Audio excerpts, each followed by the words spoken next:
Given below are two statements. One is labeled as assertion and another is labeled as reason. Assertion: an electron microscope can achieve better resolving power than an optical microscope.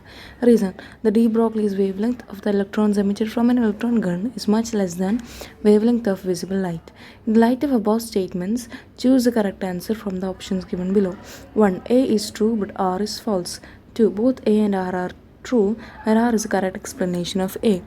3. Both A and R are true and R is not the correct explanation of A. And 4. A is false and but R is true.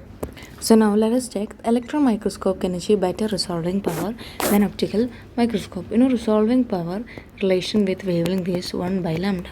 So we know that the de Broglie wavelength for electron is very much lesser than that of visible light. So obviously it will have much better resolving power.